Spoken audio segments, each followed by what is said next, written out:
then from there we'll take it to Facebook. Facebook. Yeah, Okay. but it is when we're on Facebook that we will announce.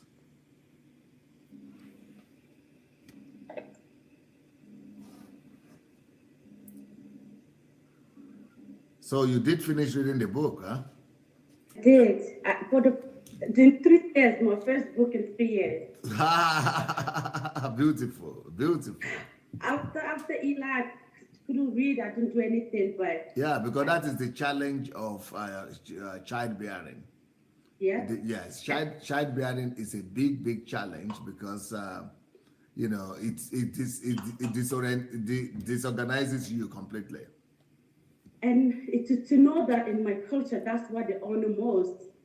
It's only when I met you that I come to know that It was is not. children they honor most, huh? Yeah, children, husband, marriage, you know, that's what my dad never asked me about. Oh, after I get married, he never had a baby, he never asked me, so how's your study? Are you going to continue? So he always about family, and that's all the honor. That's Wow. all the. So how is this book to you? Oh my, it's incredible. Are we on already? Can I No, start no, no, talking no, about? no, no. We are on YouTube, but not Okay. yet on Facebook. Facebook. So we are going to wait a little bit till we come on Facebook, and then you'll be set loose.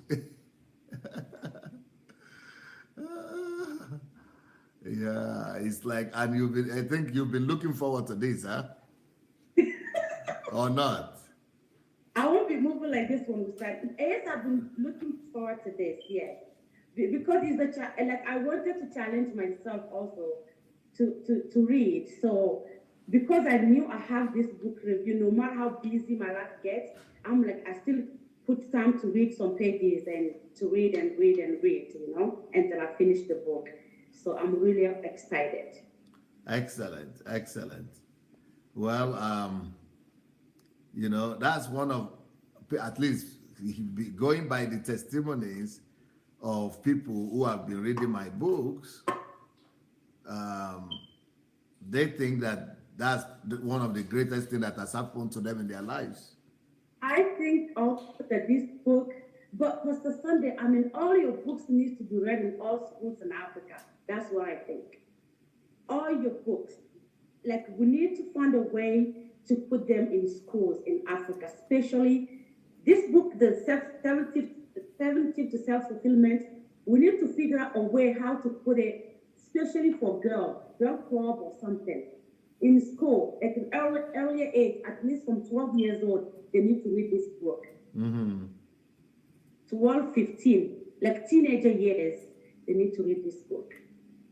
It really helps them to know who they are and know things we worry most about.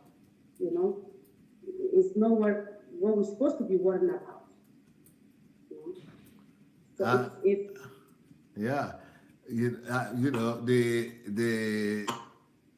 I don't know of all African countries, but at least Nigeria is priority in my own heart right I now. know. So when I go to Nigeria, I'm going to definitely lobby for that to happen, so that we could have these books in Nigerian schools and universities. And Yes.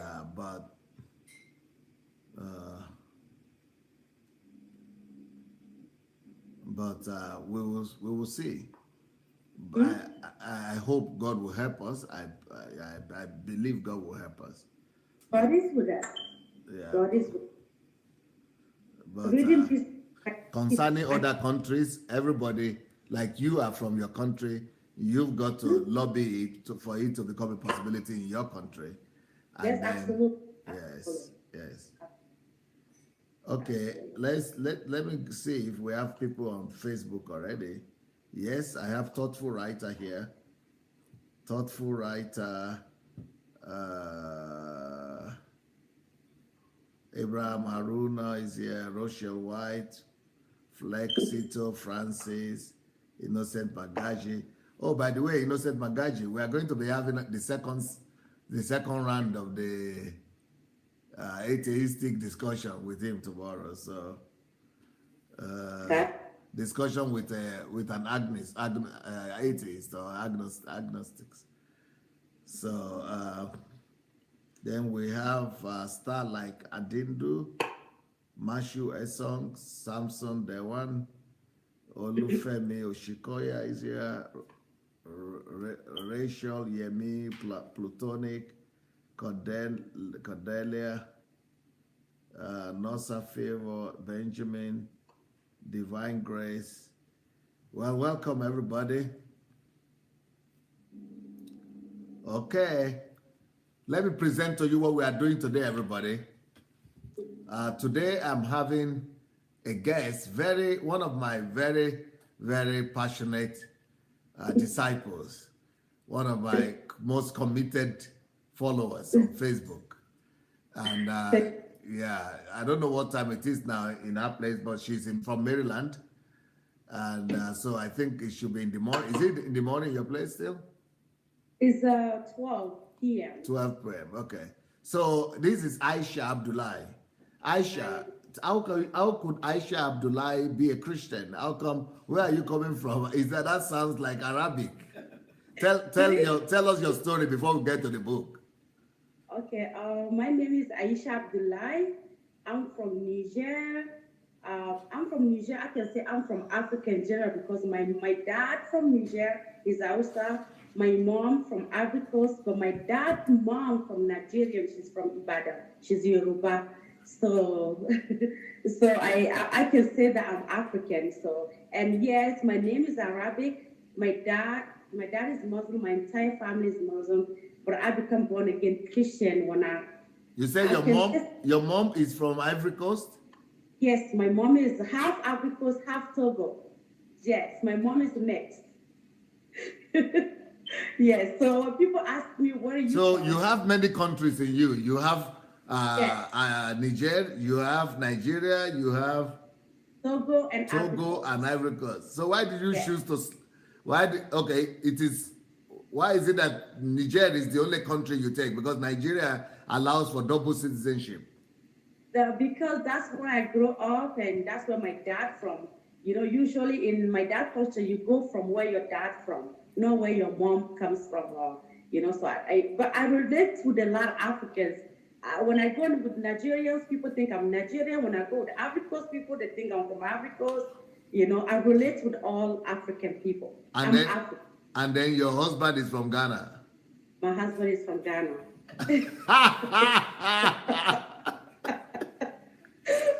And then you are American citizen now. So, yes. So you are now you are just all of Africa to the world. Yes, absolutely. So I became born again Christian in 2005, but actually I got introduced to Christ when I was 9 years old.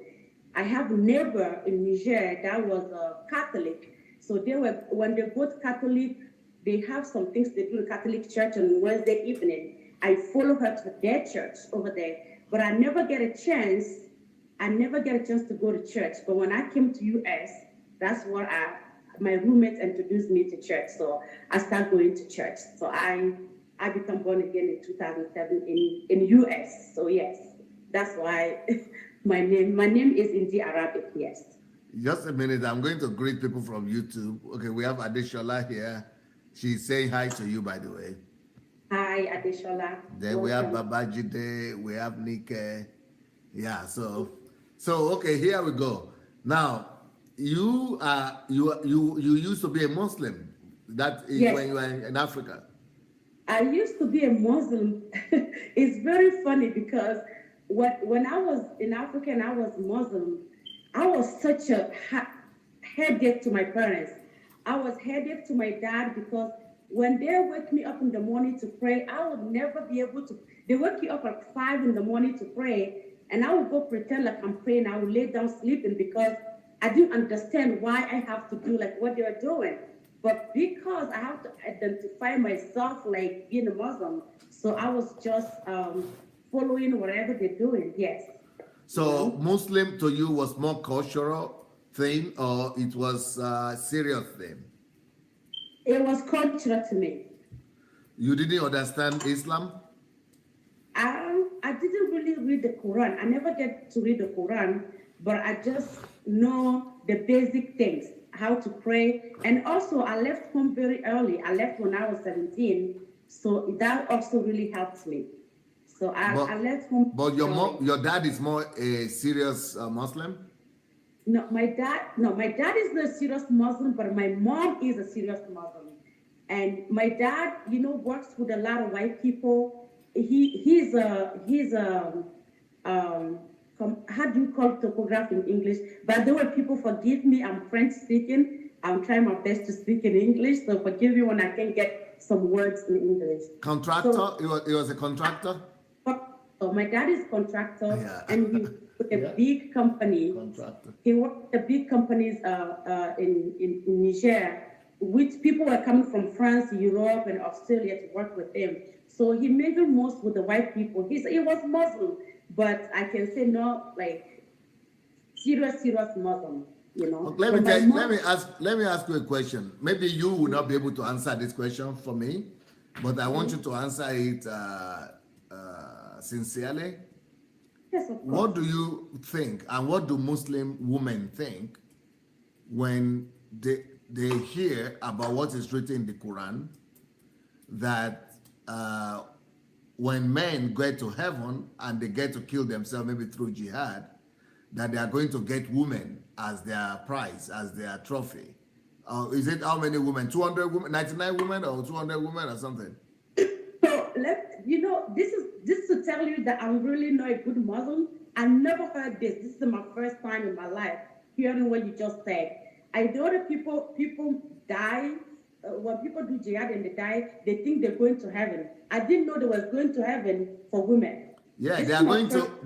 Yeah, in the Quran, it said, promise them that when they get to heaven, that they are going to give to every one of them who died for Allah. They are going to give them 200 virgins each. And honestly, to show you how I didn't know the Quran, I'd never heard this. This is my first time, and I knew that when they said that when people do jihad, they die, they go to heaven. I didn't know the 200 virgin women part. So I'm just learning that now. Yes, but also. But personally, Pastor Sunday, I think all of that is just to bring violence. I don't think that is real. I don't believe in that.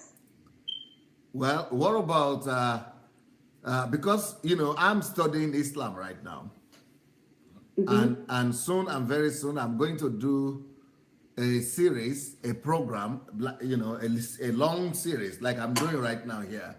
I'm going to do series one day about Islam. And from what I am finding out, by the time I'm through, no normal human being who uses his head should remain a Muslim. Amen. Amen to that. Amen to that. Because the reason why I made up my mind completely that I can be a Muslim is all about works. It's all about what you can do to please God. You need to pray 5 times a day. You need to give some sadaqah. You need to do some things. It's all about works to please God. But how can human being ever please God by your works? It's impossible. And when I came and start reading the Bible and know about Jesus, it's not about works. And that's my mind was sold out. That part. And when you read Quran, you will also discover that Muhammad also couldn't please God. Absolutely. If you read Quran, you discover that it's funny what I'm about to say, but it's true. You will discover that it is God that is pleasing Muhammad. Wow. In the Quran and in the what do they call the other one? Aicha, or the other book? Apart from Quran, they have the other books, historical books that are recording the acts of Islam. Okay, don't worry about it. Yeah, Yes. so in the other ones and the Quran, what you discover is that anything that Muhammad wants, according to the book, Allah will always give them to him to make him happy. So Oh, even wow. yeah, it's just very, it's going to be a big disappointment to a lot of people to discover that Islam is like the way it is a fraud. It's a fraud actually. I think so too. I think so too. And I know a lot of my brothers, my sisters, they're on Facebook. They may be watching and they know that I changed my religion. I have a concrete reason why I changed, and I have a concrete benefit, substantial things that I can point out when I become a Christian. It has changed in my life. And if I stay a Muslim, that will never change. So I'm just praying that they will come one day to the point that they will discover Jesus themselves. The biggest challenge that I have, and I think the whole world is going to have with Islam, is not because it is. It's because most people who believe in Islam are believing in Islam not because it is true, but they are believing in Islam because it is cultural.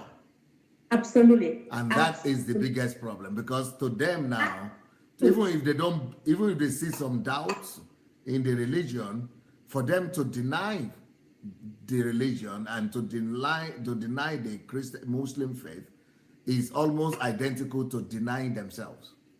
Yes, that is the complete truth, Pastor Sunday. That is the truth because I asked my brother, he lives in Germany, his wife is white woman. They have two children. I asked him, I talked with his wife is Janine. As Janine and I, we talk about Jesus, talk about Bible, we talk about everything. I asked Mohammed, his name is Mohammed, my brother, he's in Germany. I said, Mohammed, why do you think it's so difficult for you to leave a Muslim culture and learn something different and discover everything for yourself instead of what dad and mom put you through? You just a Muslim. I asked him, why are you a Muslim right now? He said, because that's what mom and dad does. That's what we know. I'm like, exactly. So you have to discover something for yourself so that you can find peace, because you're just doing it because you don't want to disappoint somebody or disappoint a culture or a group of people. Why can't you find another thing that you're going to discover yourself through? And I told him that not even long ago. Yes. I am getting myself ready. I'm getting myself very ready. I'm equipping myself. Yeah.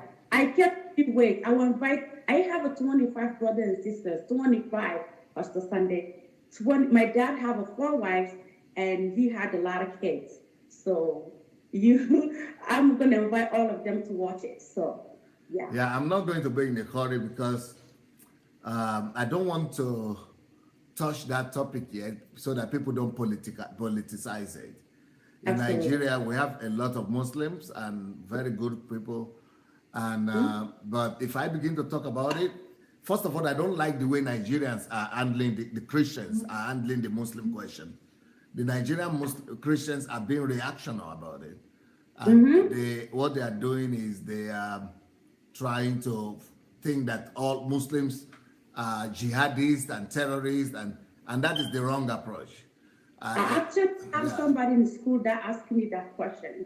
She asked me, why won't you change your name if you're Christian? Why you keep Aicha Abdoulaye? You sound like a terrorist name. Somebody did that to me, say that to me in school before. Yeah, so I don't like that. It's not good to approach it that way.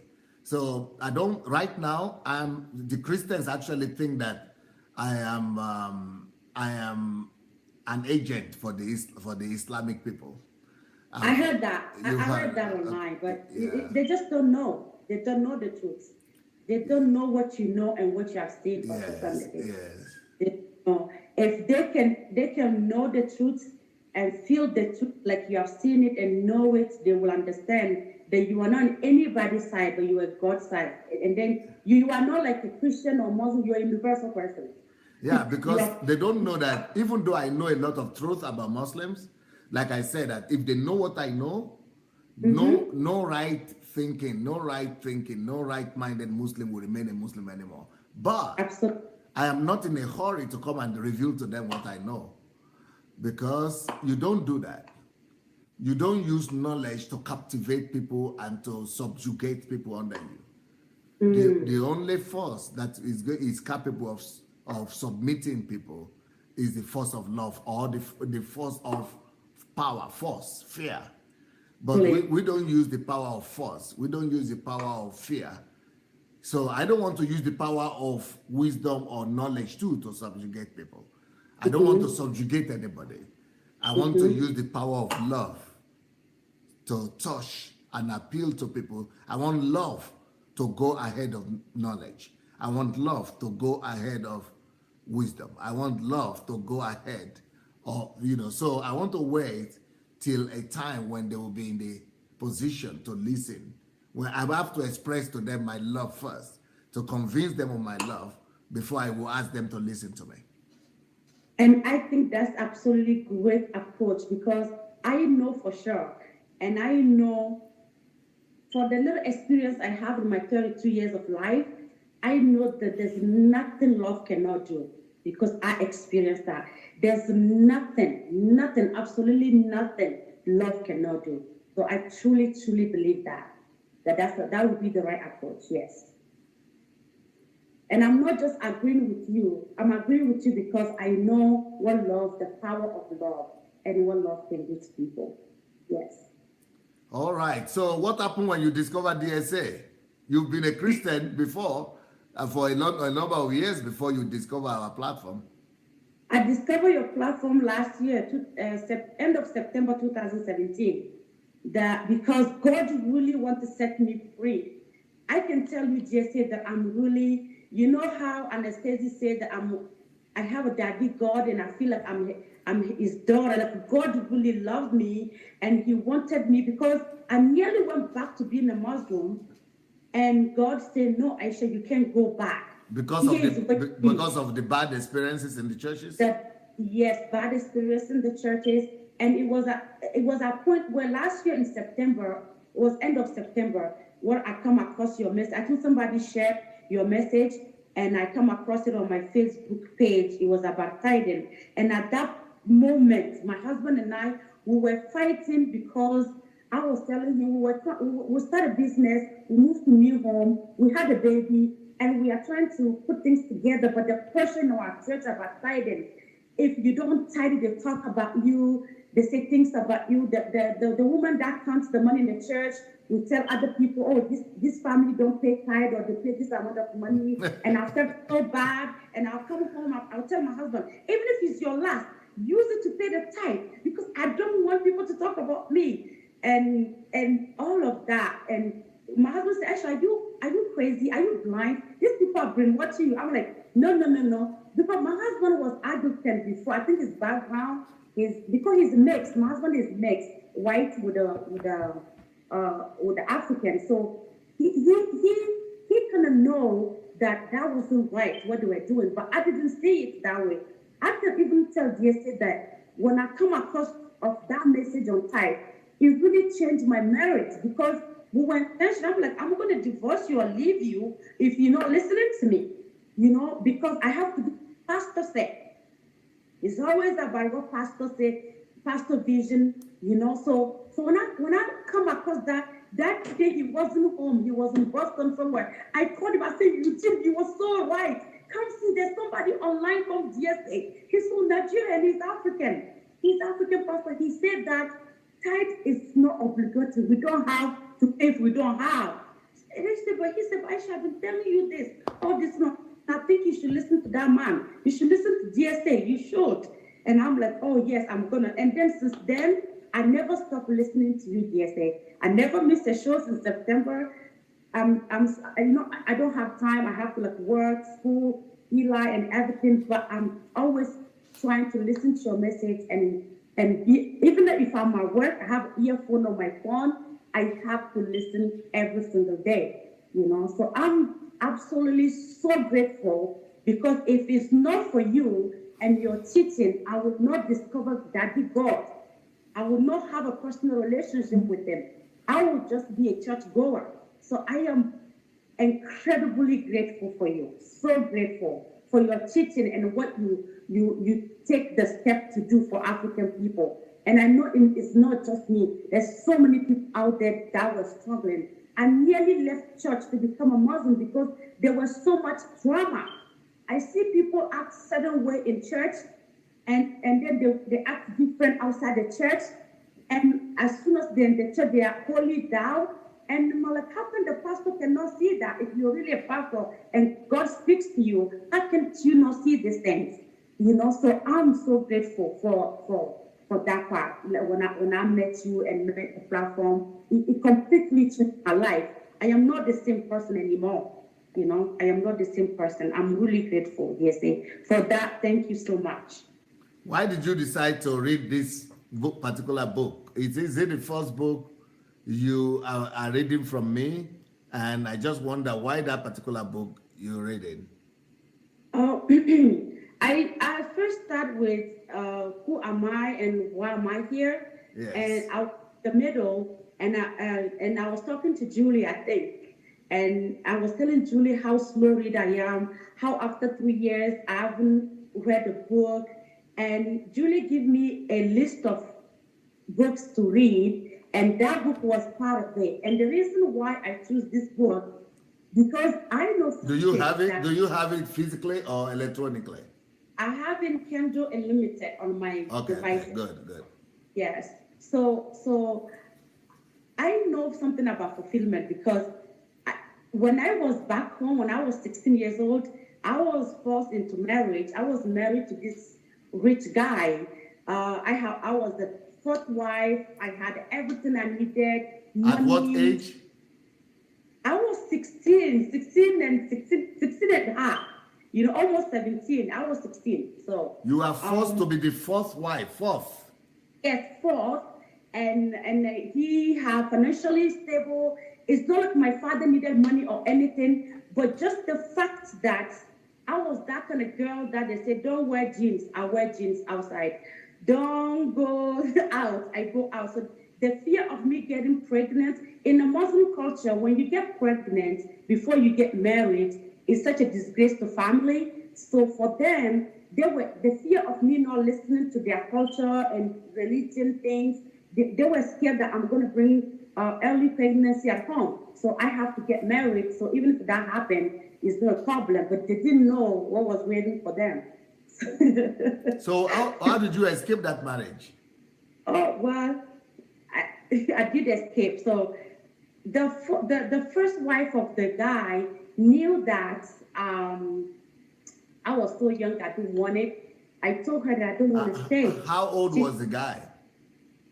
At that time, I think he was like 46, almost nearly 50. And you were 16? Yes, I was 16. I think I was 16, yes. So I didn't want to stay. So she helped me. I moved to another state in Togo, where my mom, you know, my mom is from half Togo and half Africa. So I moved to Togo for one of my aunts. I stayed with her, and she was well-to-do with her husband. I told them, either you let me go to school somewhere, or I am not going to be married. I'm not going back. And my dad really, really loved me. And I called him, I tell him, if you don't give me money to do what I want to do, I will do whatever I have to do, but you are not sending me back in Niger. And then he sent me money that I needed. My aunt helped me. And that's how I came to US when I was 17. So I know something about self-fulfillment. I know that something was missing inside me. It's not money, because we had money, we had cars, we had homes. It's none of that. I was looking for something more than money. Why is it that? So, but at 16, had you finished high school that time? Yeah, I was just finishing high school. I actually finished high school a year early because I was really good in school.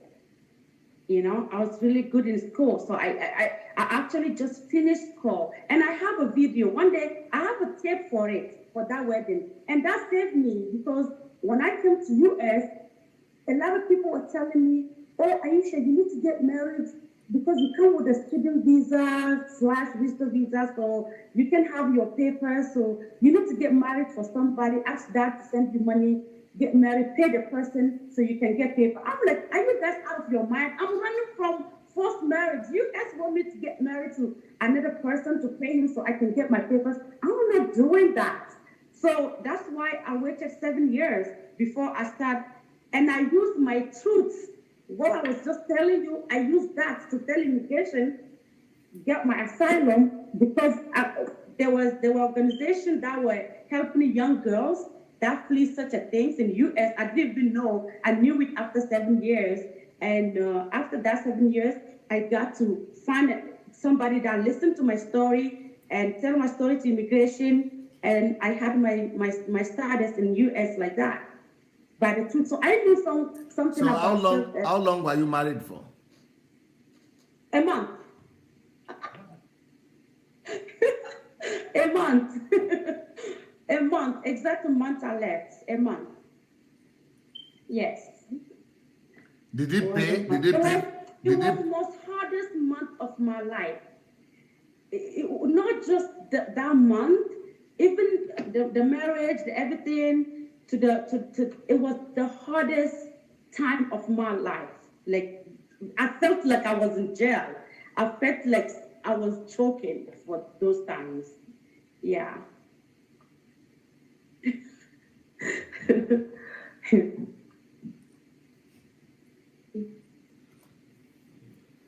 And police will not do anything? Well, police, if you know this guy that I'm married to, then you know police cannot do anything. Police in Africa is all about money. It's all about who you know. And from my dad to that guy, I don't think police can do nothing. But and I want to say this for the record, it's not my dad's fault. It's just the culture, my uncles, my aunties, the way the culture is. And I was just the stubborn one. The reason why I didn't want to do it is because my sister passed away. My sister died the same way. My sister died in Holland, married to somebody that she didn't even want. And then I don't know what happened. She died. She was buried there. I never get to see my sister. So I was like, me, Aisha, I'm not going to marry somebody that I don't want, that I don't love, that is no connection. I'm not doing it. And I just know that it is not me. I just knew that it wasn't me. So I didn't want to do it. Yeah. Wow. So how as your okay? Tell us. Let's talk about this book. Yes. 7 tips to self-fulfillment. Yes. What did you discover in this book? First of all, I want to say that, DSA, your books, I don't know how you choose your title of your books. Your title doesn't even say what the content of the book is. Your title, like when you say 7 tips of self-fulfillment, when I took the book, I'm like, okay, I'm just going to see points of 7 things I need to do to get self-fulfillment. Or point, like number 1, buy a car, a house.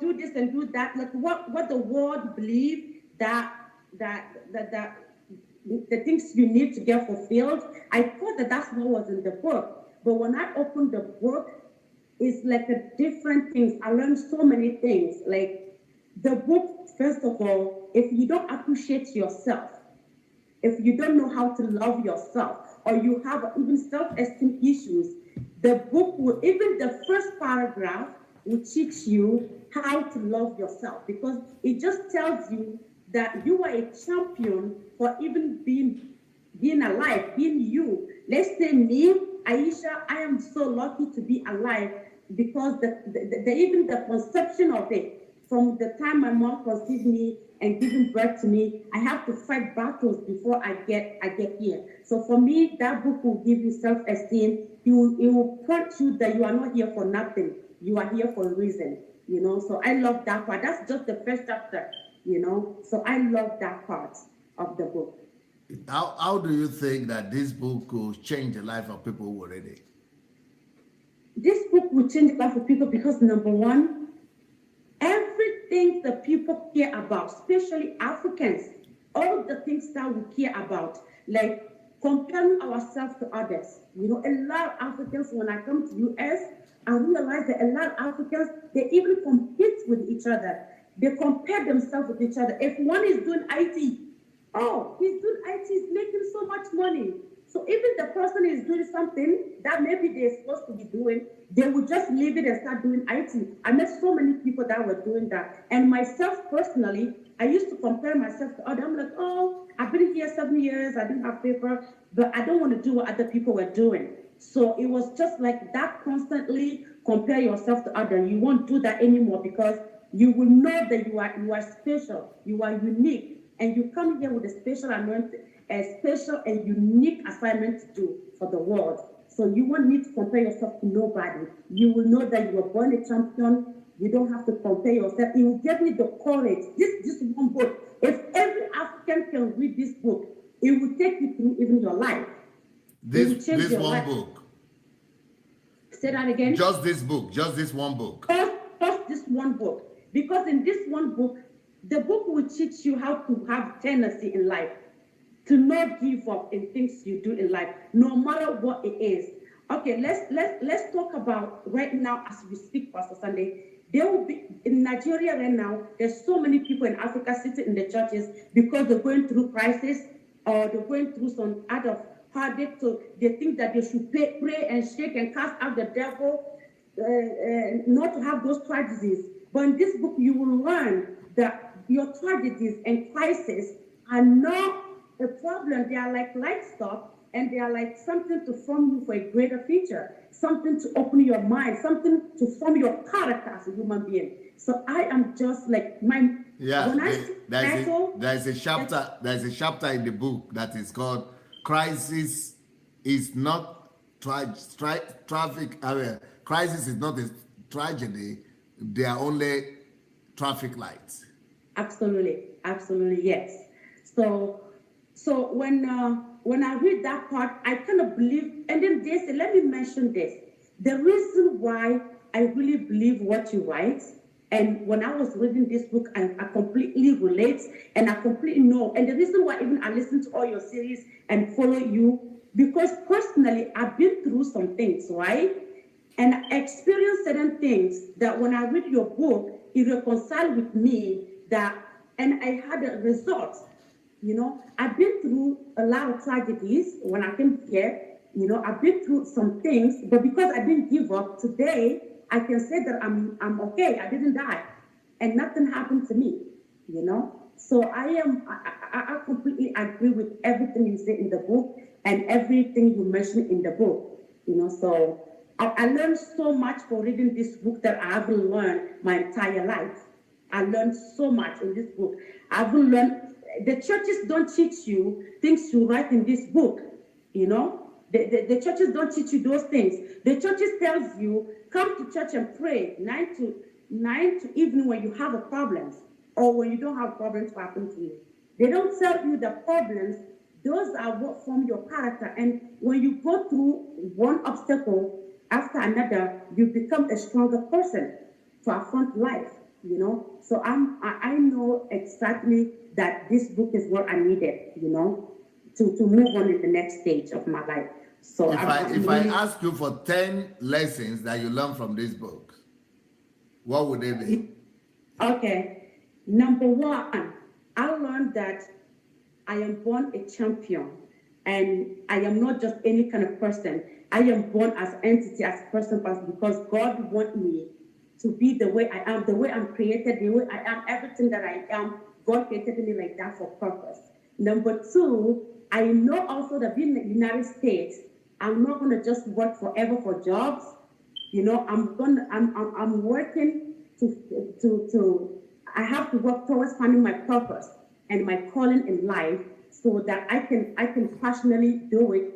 And I also learned in this book that I shouldn't retire. I never think of a motion of retire. You know how Africans or in Africa, they tell you that when you get married, have children, have a car, house, and everything, some money in the account, you're done at 65, you have to retire. But in this book, I learned that even if I'm 70, 90, 101 years old, I don't retire, I retire, never retiring. because But once you but finish one, refire.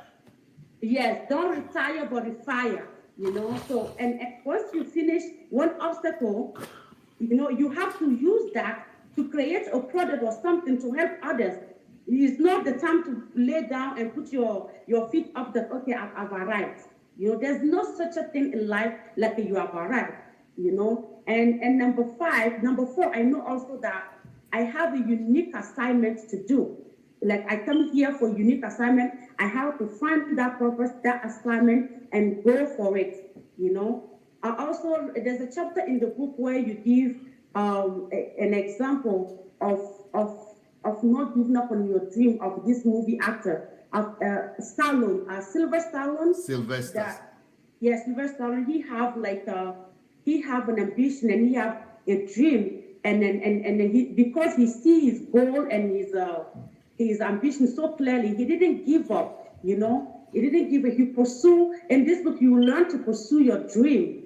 You will learn to pursue your goal, and without not giving up. You don't get tired of doing it. I also learned about finding your purpose. Like we are born to find a purpose while we are here. We are here for a reason. You are here. You are not here to just to work and have money.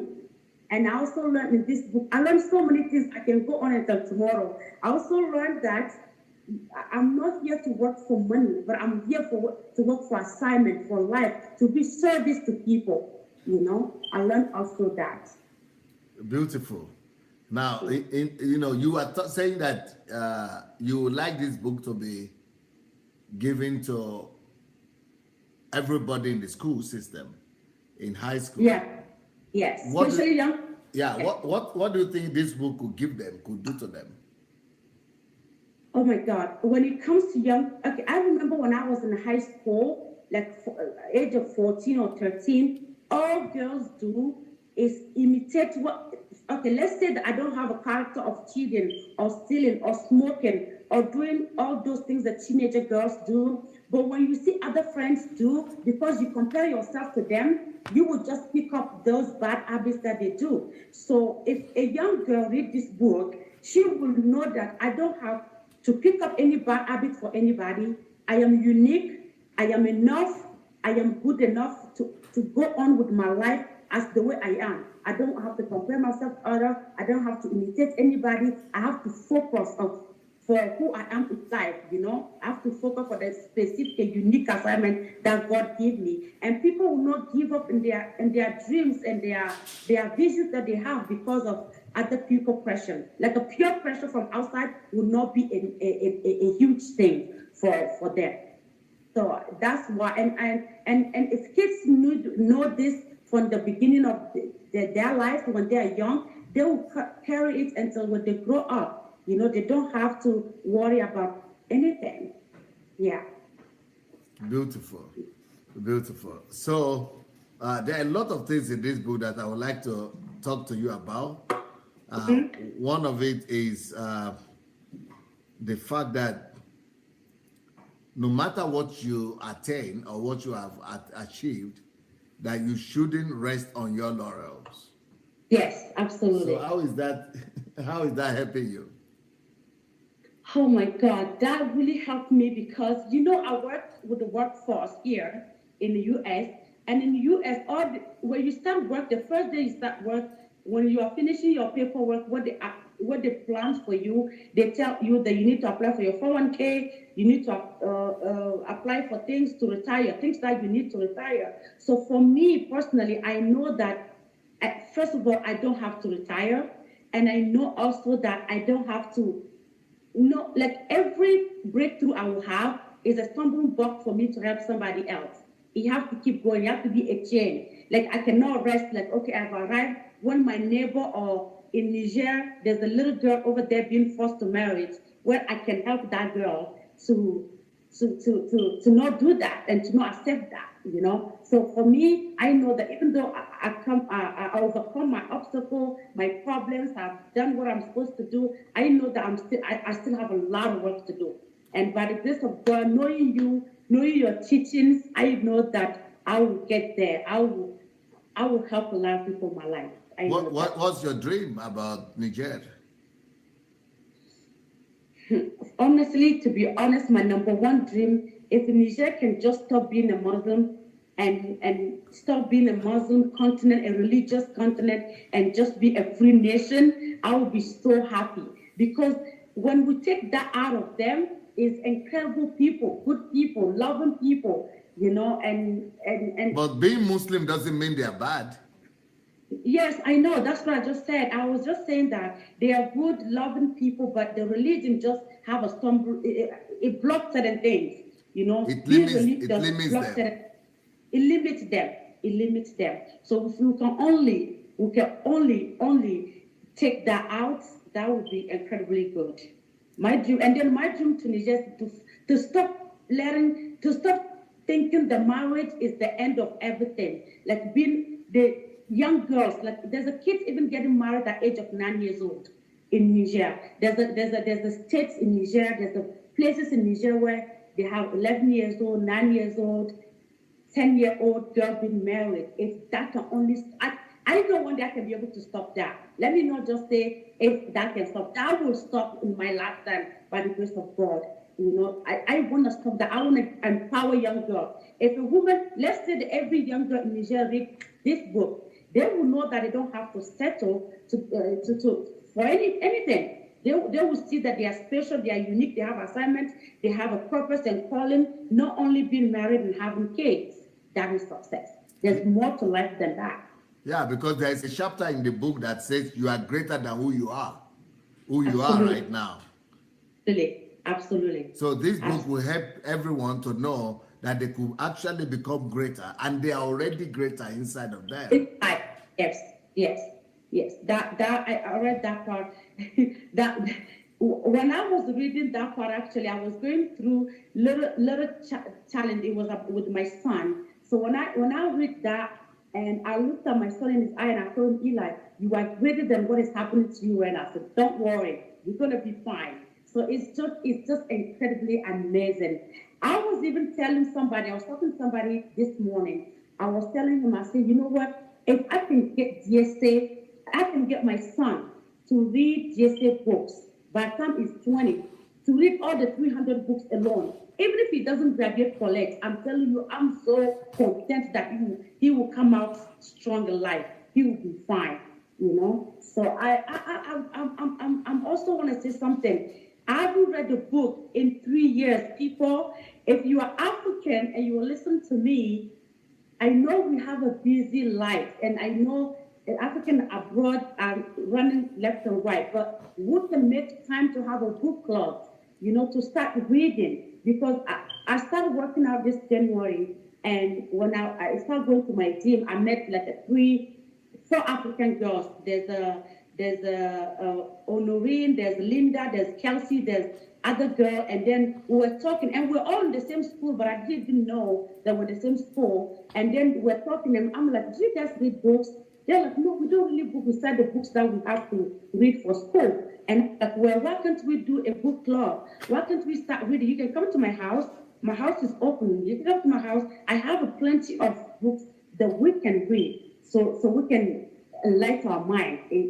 So I encourage everybody to read. This year, that's my New Year resolution. It wasn't to lose weight or to make more money or to have more babies. It's to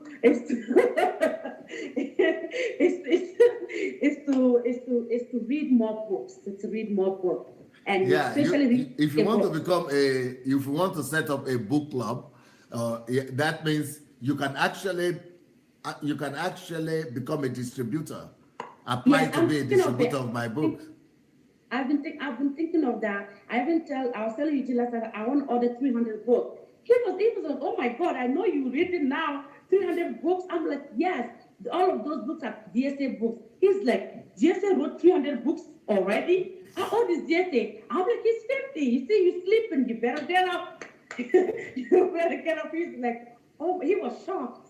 So I have that in mind that I want to buy all those books and start having a book club in my house for unique African ladies, so we Yeah, can read because unique not just books. for the book club, but for selling, so that you could make some money by the side as well.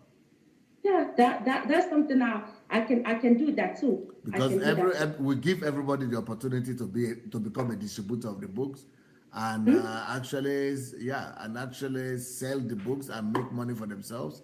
And Yeah. besides that, then you could also have a book club. I think all the distributors should actually be told to have a book club, Book. which will also be Yeah. good. Yeah.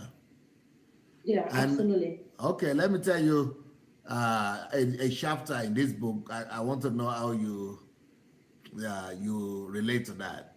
Mm-hmm. Forget about your best, because everybody say I'm doing my best, I'm trying my best. And in this book I wrote about forget about your best. I saw that. I was like, oh my God, I say you better wake up, you know. And that, I mean, I personally needed to hear that, because sometimes I'm like, well, I'm working, I have a son, I have this, I'm doing my best, but I have to do more than my best.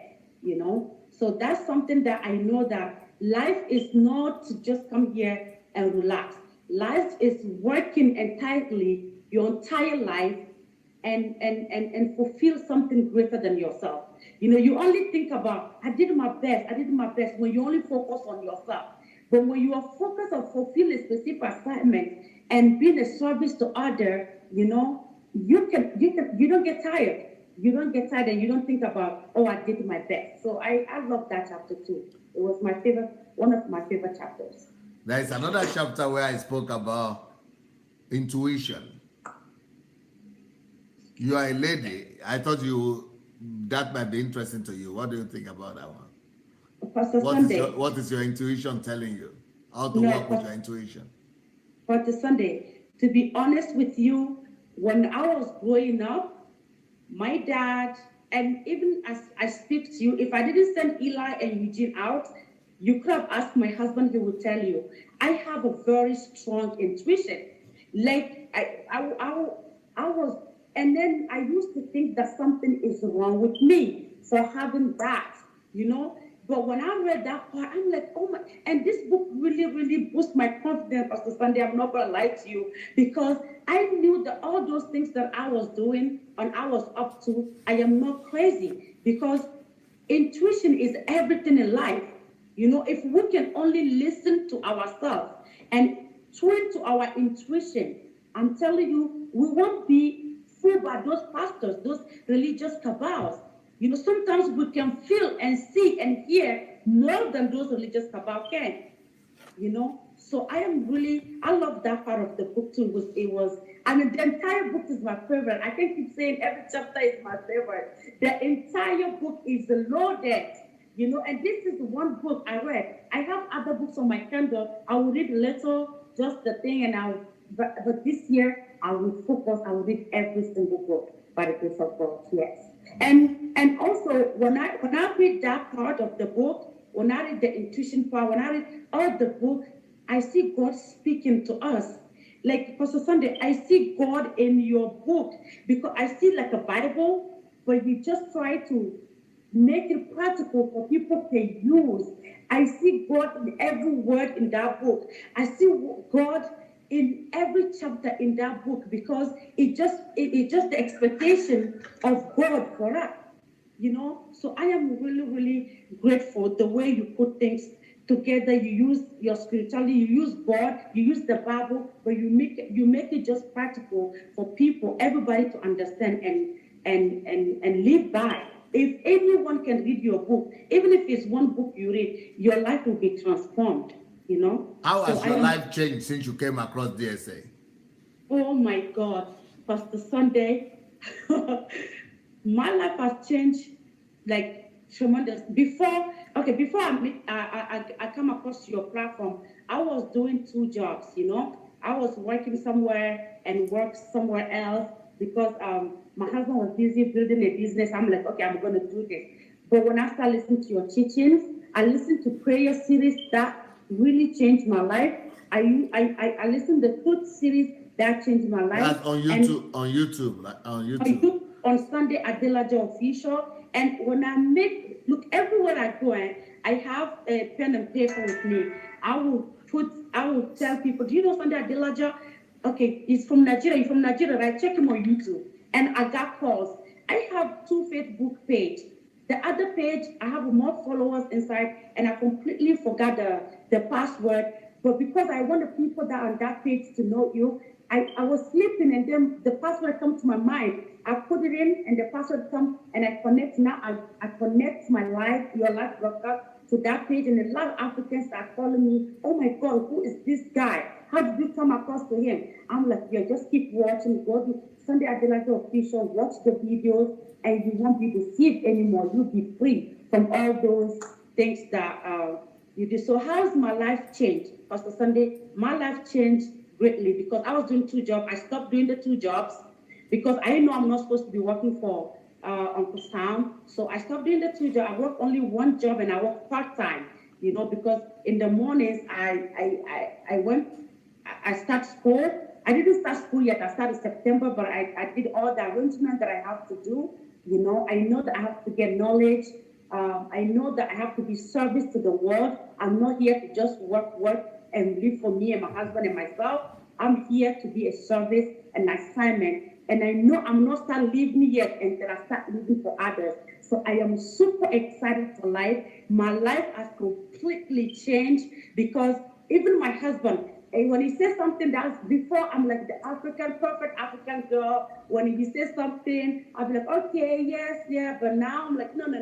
Jesus said that, and here's the book. Here's the way he said, here's the proof. Either we do it this way, and it works for us, and that even when it comes to money and finances and everything, he's reading the money will make you rich. He's reading it now. So I didn't know what my next book should be, but I'm scared to read it, but I will read it.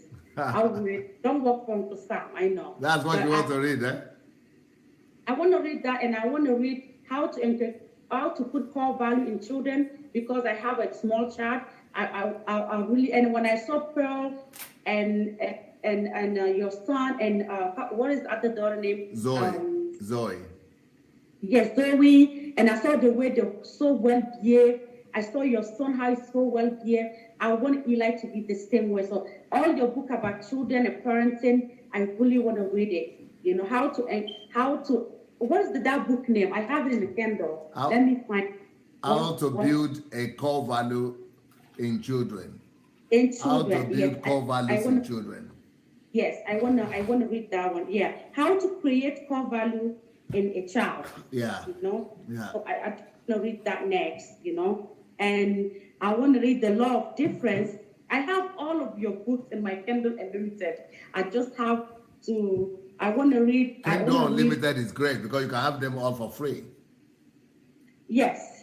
Most of them are for free. So money won't make you rich and sorted by ungodliness. I want to read all of those books so I can be able to empower myself and to be strong enough for life. I heard that you are telling everybody. You just said it now. You are telling everybody about DSA and about my YouTube page, Sunday Adelaja Official. And I know that you are talking about a family, a Nigerian family near you. Tell me about that story. So there's a Nigerian family here in my neighborhood. She's like 2 minutes from my house. Her name is Remy, and she and her husband, we all used to go to church and everything. And when I come across you, I told them about it. And then they were like, are you sure? Nigerian pastors are not serious, so Aicha, don't deceive yourself. We are not. They stop going to church altogether? No, they don't go to church. They don't. At least me sometimes, because of my son, I took him to church to go to Sunday classes because I want him really to have. He's only 3, so. But they personally, her son went to college. Her daughter is finishing high school, and she's like, no, they pray home. And we have a fellowship sometimes, my husband and I, and her husband and her daughter. We have fellowship sometimes. We discuss we discuss your teaching, we discuss what you're doing, and they are so incredibly happy, proud that at least one Nigerian pastor come out that is not fake, that is doing the right thing. And there's so many, and they have friends. They have the set of friends that are in Nigeria, that are in Dubai, that are also listening to you. And they're like, oh my God, and because of what you're doing, their mind now is turning to Nigeria. they want to go to Nigeria. They want to do something in Nigeria. Before they're like, no, it's impossible. We're not going back to Nigeria, you know? So they come to DSA platform, they come to live broadcast? She doesn't come to live broadcast because at that time, I think she's a real estate. She doesn't really work for nobody. She works for herself. They are using YouTube, right? They're using YouTube and they're watching. And then I have a woman, a pastor in Minnesota with his wife. They're from Nigeria. And because I'm sharing on my other page that I was talking to you about, she called me and she said, Aisha, you listen to Dr. Sunday Adelaja? I heard you call on live broadcast. That's incredible, amazing. But you know, me and my husband, we can call. We can just listen underground because we're connected to those pastors. We are. I'm telling you, dear, she told me this person. I won't mention him or anything, but she told me that. But they are so proud of you. They are so happy about what you're doing. And they know it's the truth about what you're doing. So, and anybody, the reason why somebody that said that he's an atheist, that would, like, you know, some guys who will come and talk to you for Sunday, is because they see the truth. You know, you say everything that you say is about the truth. You know, it's the truth. So I'm so grateful for you, for your family, for what you do, because it's incredibly amazing what you do. You know, there's one thing that I learned also in this book. I learned that failure is not accomplishing things that you set to do. You know, failure is not finding your purpose in life and pursuing it. That's the biggest failure. That's the biggest failure. For me, this book helped me to realize that, you know. So I really encourage a lot of people to really read, even if it's one book a month, just try to read, you know, and you will be free from all of those all of those unnecessary things that is happening right now in churches and in Africa, you know. So you wanted to go back to Islam, but after you started listening, you what is it about? You don't want to go to Islam again? No, Pastor Sunday, I don't want to go back to Islam. I wanted to go back to Islam because in the church it was too much drama. It was too much something that does. Okay, let me mention this to you, Pastor Sunday. When I stopped going to African church in my neighborhood, there's a church called Church of Redeemer. It's a white church, right? When I used to go to African church and go there sometimes, I don't reconcile. But when I stopped going to African church and I listen to you and listen to this white pastor, Pastor Sunday, I reconcile. It's peaceful. It's truth. You know? So there's something fundamentally wrong with African churches. They don't teach the truth. They don't teach the kingdom. I think they teach their ambition and the money they want to make and what they want to do with themselves. It's not about kingdom. It's not about the Heavenly Father. It's about the pastor and about the GO and the bishop. Somebody is asking, what is the book we are reviewing? The book is called 7 Tips. Self-fulfillment. 7 Tips to Self-Fulfillment. 7 Tips to Self-Fulfillment. 7 Tips to Self-Fulfillment in Life. 7 Tips to Self-Fulfillment in Life. But also, this is another book I think every African needs to read. How Africans Brought Civilization to Europe. Yeah. So, yeah. I think every African needs to read that. Pastor Sunday, you know, you've been showing that book, and I never wanted to read. I'm like, that's too big. Oh my God, when am I going to finish? But when Donald Trump said what he said, I immediately handle that book. I immediately choose that book to read, you know, because if we know who we are, no matter what anybody say about you, you won't mind the person. You won't care. Yeah. And then another one here is saying, discovering the purpose and calling of nations. Pastor Madison is reading that right now. Who is reading it? Pastor Madison. Yes, Pastor Madison from Cameroon. From Cameroon, from Chicago. He's one of my mentor, pastor, you know, before I come across to you. Yes. So how do you know is this what book he's reading? Because you asked him to do that, because when he called to participate in live show, and you tell him to read this because he's really interested. He wants to go to Africa and do something in Cameroon too. So he really, and then you advised him to read those books. So And you know he's reading it? he is reading. He wants to review it with. I'm about to tell Julie after we finish. He wants to review that book with you. Yes. Oh, good, beautiful. All right. Then what about this one? What do you think about this? Why losing your job is the best thing that could happen to you? I'm scared to read that book because I know it's Especially when you are in America. to everywhere, Pastor Sunday. But Pastor Sunday, let me say something though. When we did the Law and Order, the HMT, that's why if I can just look at HMT online and be so touched to arrange my closet, my house, my kitchen, my son, my car, my everything. I can't wait to come to HMT because when you did Law and Order, it really helped me and my husband to really sit down and say, okay, where are we? What are we going? How are we entangling ourselves with all of those things? And we change things around. We really did. Are you planning to come to HMT in April? Maybe you don't know yet. I don't know yet. I'm trying so hard because of I think we are going to do another one in July. Yes, maybe. And maybe November as well, maybe. If I'm still going to be in Ukraine, November. I pray that you are. Not really. I want you to go to Nigeria, but Pastor Marcel was telling me that we need to go to HMT, and I was telling him, yes, we're going to go to HMT, but June he was going to be in Cameroon to meet with the president or something, do some things. So he told me, say that again. Say that again. Julie is going to be in Cameroon?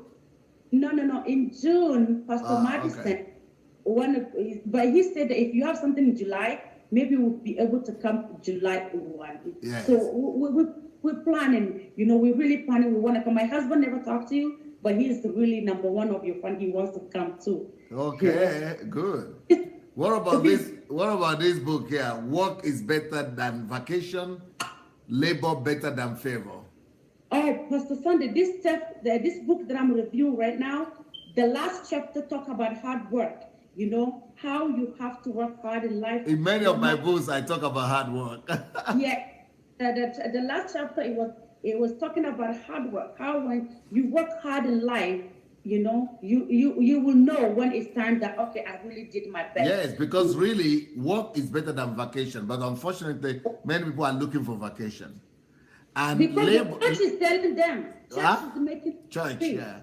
Church is making them dream. And labor is better than favor. But most people don't seem to know that. True. And this labor is better than favor thing. I think even Muslim people know that concept better than Christians. Yes. Because Muslim people will serve you even to their last, Yes. But when I start going to church and I'm confused. When you in the run church or run a sector, it's like most selfish thing. They all think about me. It's never about we or other people. So yeah, I agree with you. Yeah.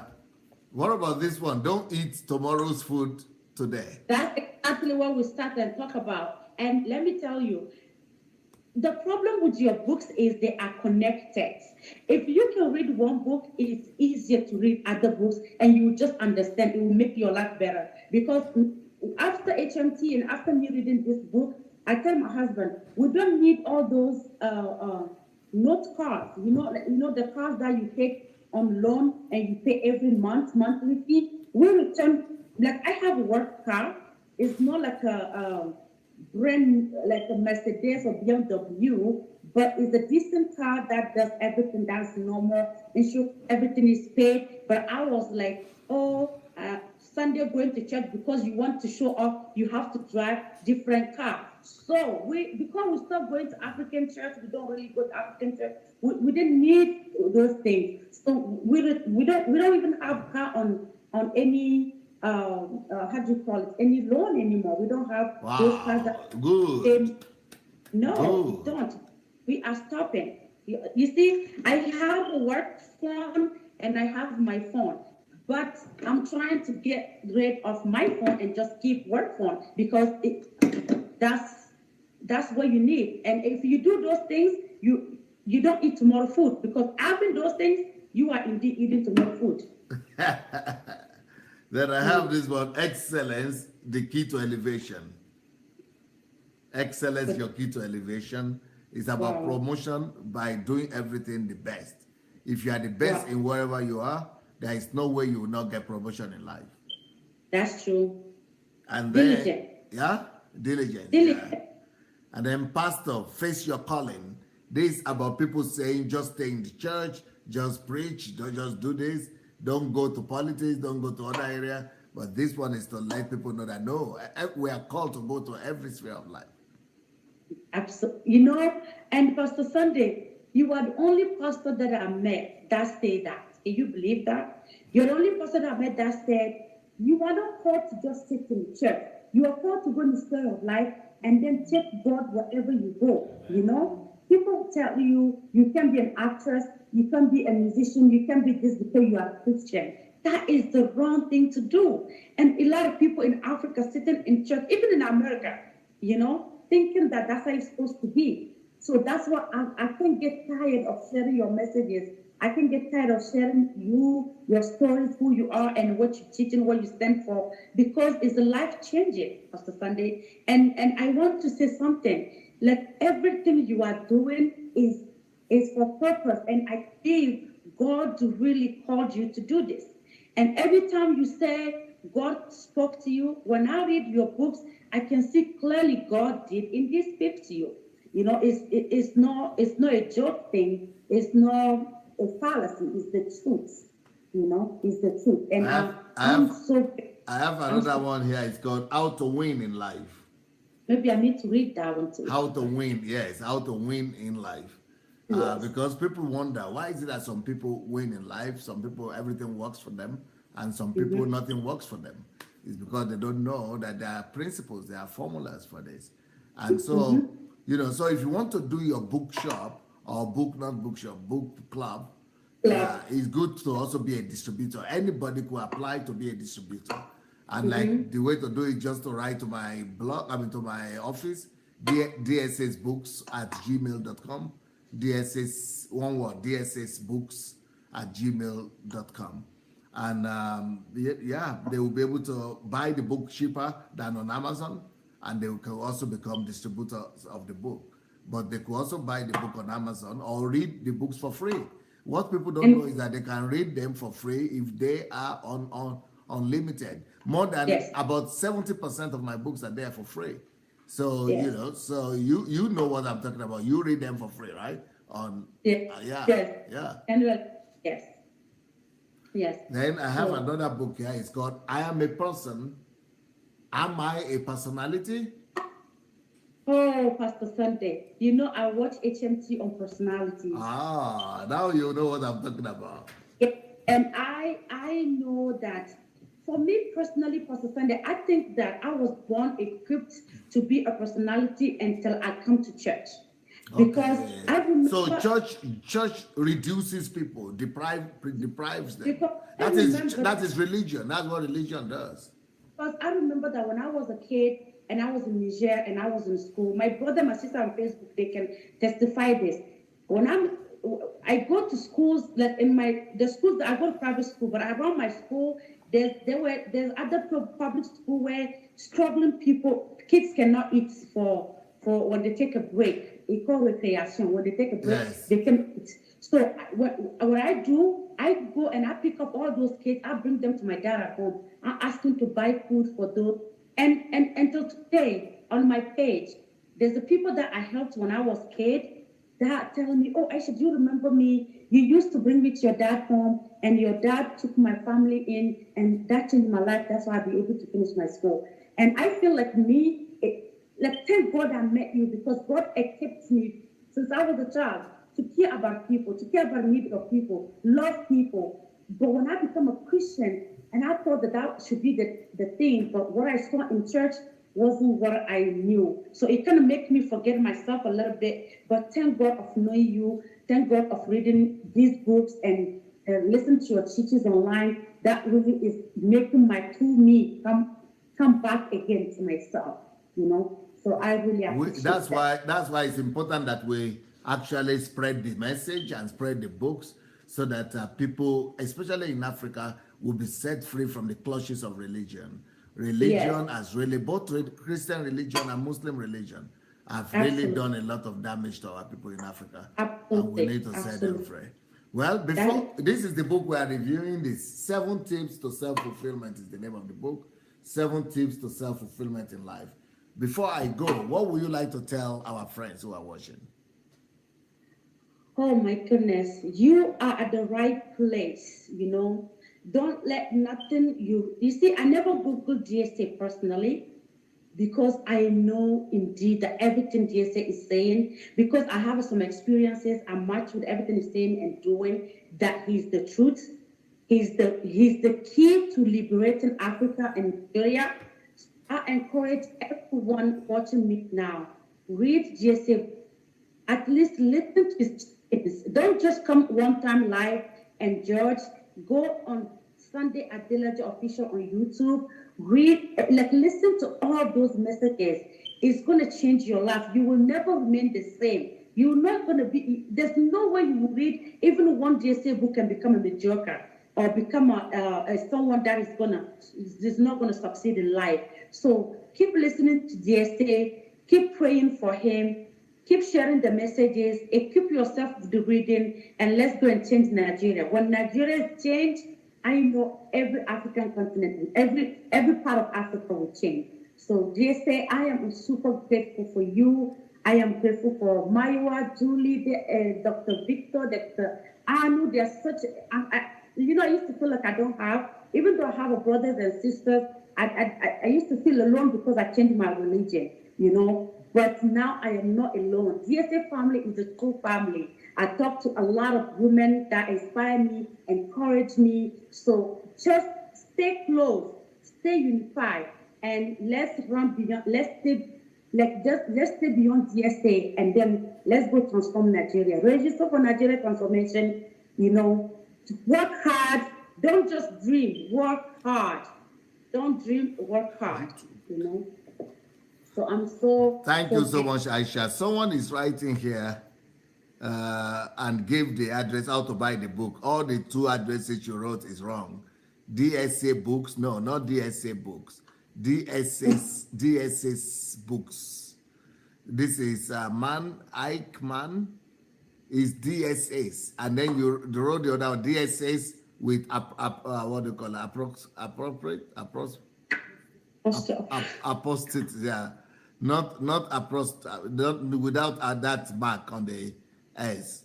Just one word, DSS, one word, DSAS books, not book, books, DSAS, one word, books, one word too.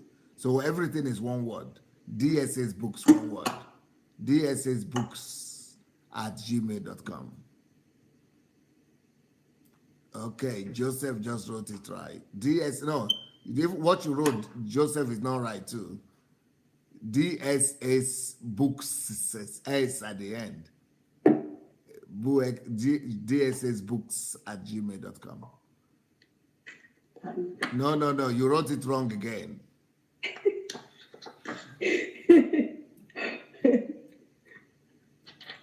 Yes, I wrote it right now.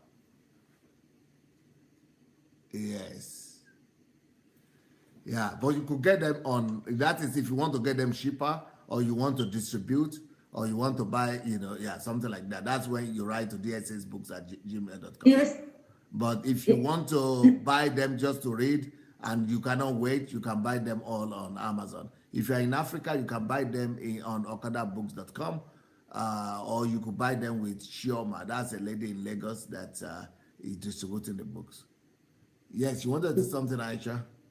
Yes, Pastor Sunday, I'm just clearing my schedule, my everything, and I will indeed distribute your books, because if I want to have a book club, people will want to buy them, because your books are life changing. There's no way anybody will read the books and then will be like, oh my God, I regret buying it. No way, no way. So I will definitely talk with Julie or Maiwa and figure out how I'm going to do this. But I'm clearing my schedule.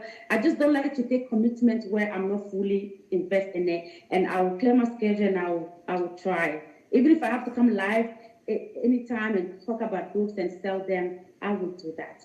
Definitely. It's worth it. It's worth it. And it's also a kind of way of living for others too, because I get the truth and the entire world has to know the truth, you know? So, yeah. Yeah, thank you so much. Thank you. Well, I will be coming on in the next 40 minutes. In the next 40 minutes, we'll be coming on. But today, I'm going to be talking on something that is very, very sensitive to Nigerians. It is the herdsman, Fulani herdsman's killing is what I'm going to be talking about tonight. And I'm going to be talking on political question, very political issue. Fulani's herdsman killings in Nigeria and how to respond to that. So in the next 40 minutes, that's what we'll be doing. So thank you so much, Aicha, and I hope you'll be there tonight. Yes, I will, definitely. I won't miss. I don't miss a bit. So thank you so much, Maiwa. Thank you, everyone. Greet your husband and greet your son. Thank you so much. God bless you now. Bye.